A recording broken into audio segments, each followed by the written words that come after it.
Bonjour à tous et à toutes, je m'appelle Arthur, je suis professeur de MAO à la Rock School à Donf de Montendre. Cette vidéo elle a pour but de créer une introduction un peu à une masterclass qu'on va programmer en collaboration avec la Maison Pop.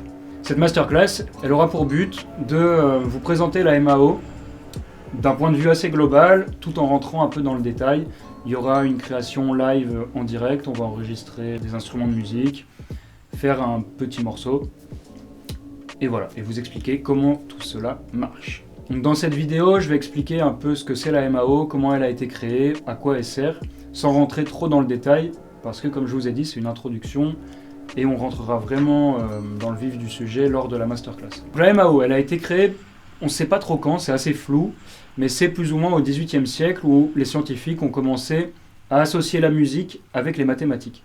C'est un peu bizarre, mais en gros, les scientifiques ont découvert qu'en utilisant telle note, telle fréquence, on pouvait faire ressentir telle émotion à une personne. Donc on a commencé à créer de la musique entièrement avec des calculs mathématiques. Donc ça a été la première fois que des morceaux ont pu être créés sans que des humains aient appris à faire de la musique.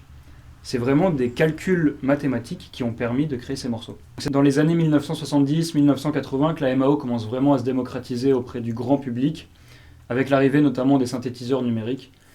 En fait, un synthétiseur numérique, c'est une espèce de piano, mais à l'intérieur, les sons sont générés par des calculs mathématiques, des programmes comme dans un ordinateur. Ça a été un peu la même chose avec des enregistreurs, des sampleurs, des boîtes à rythme.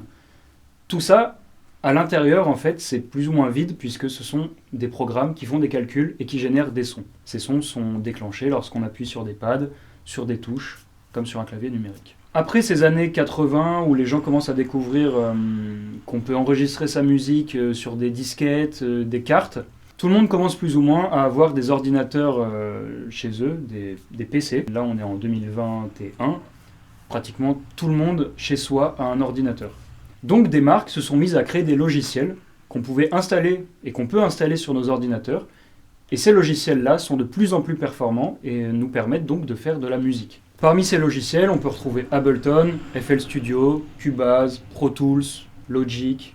Il y en a vraiment beaucoup. Un logiciel, aujourd'hui, ça peut coûter 0 €. Il y a des logiciels comme Audacity qui sont très sommaires, mais qui permettent d'enregistrer, par exemple, sa voix ou des instruments.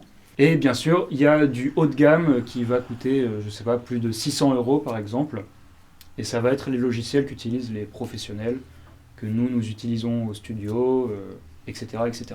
Qu'est-ce que c'est la MAO ? En fait, la MAO, ça va être une discipline qui met l'informatique au service de la musique.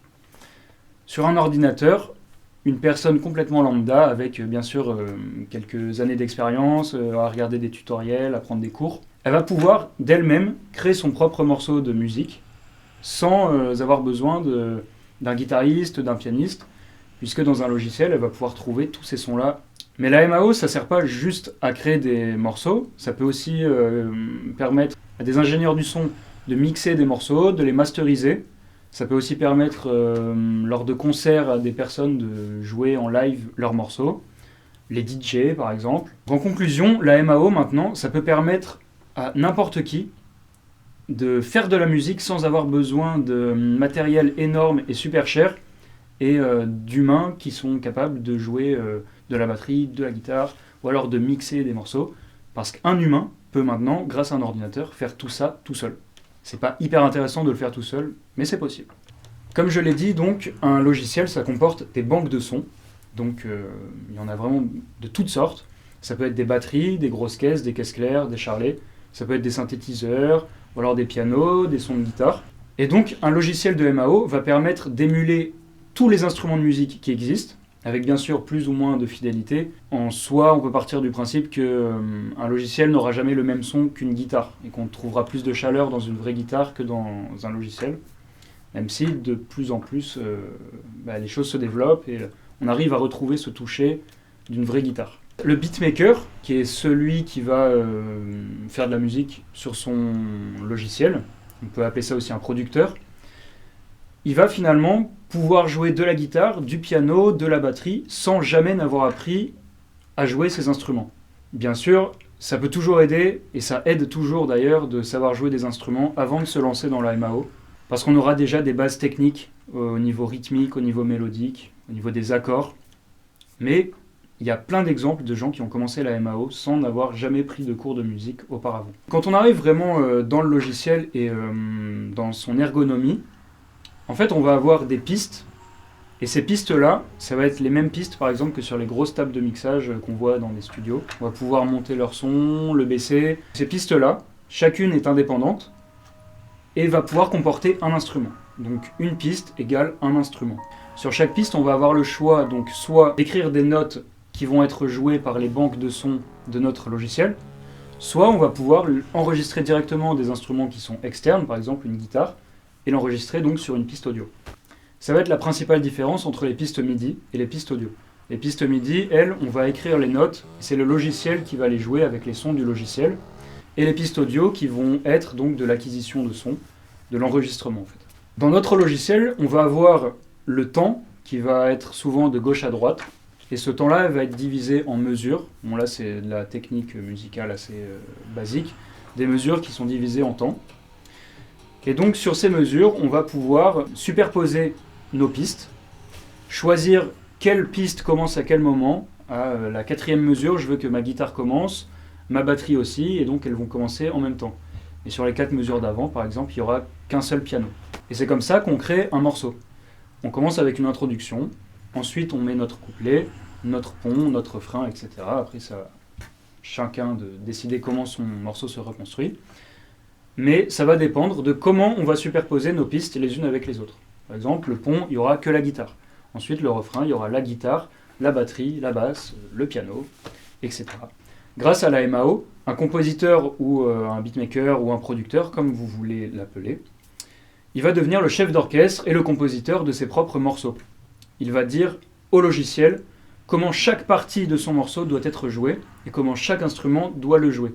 Certains producteurs finissent même par devenir des ingénieurs du son en mixant et en masterisant leurs propres morceaux.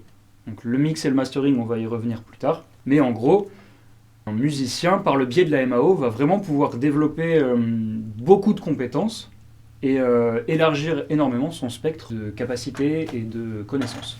La MAO accompagne donc les musiciens dans toutes les facettes de la musique pratiquement, et on se rend compte qu'elle prend de plus en plus de place. Mais ce qu'on sait aussi, c'est que un ordinateur, ça remplacera jamais une âme humaine et la chaleur et les émotions qu'elles peuvent donner à la musique. Ça donne vraiment un accès immédiat à la musique et à la création. Avant, on devait prendre énormément de cours de piano, énormément de cours de guitare pour réussir à faire un morceau et surtout à composer un morceau. Aujourd'hui, c'est devenu pas hyper simple parce qu'il faut quand même regarder beaucoup de tutoriels, voire prendre des cours de MAO des fois. Mais très vite, on arrive à des résultats. Et c'est ça qui est super satisfaisant avec la MAO, c'est que on écrit des choses, des notes, et de suite on entend ce que ça donne, et c'est joué presque à la perfection finalement, puisque c'est un ordinateur qui va les jouer à notre place.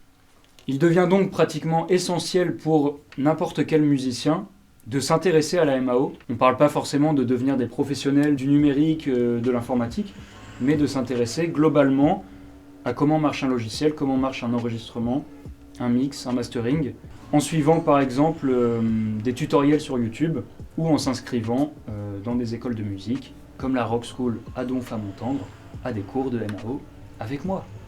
C'est la fin de cette vidéo dans laquelle j'ai essayé de vous expliquer très grossièrement ce qu'était la MAO. Je ne suis pas vraiment rentré dans les détails et de toute façon je ne connais pas tout sur la MAO. Mais voilà, c'est une introduction à la masterclass que nous allons organiser avec mon collègue Julien, qui est multi-instrumentiste, ingénieur du son, et la Maison Pop, qui essaye de créer du lien social dans nos campagnes. Nous espérons donc vous y voir très nombreux, et j'ai hâte de vous y retrouver.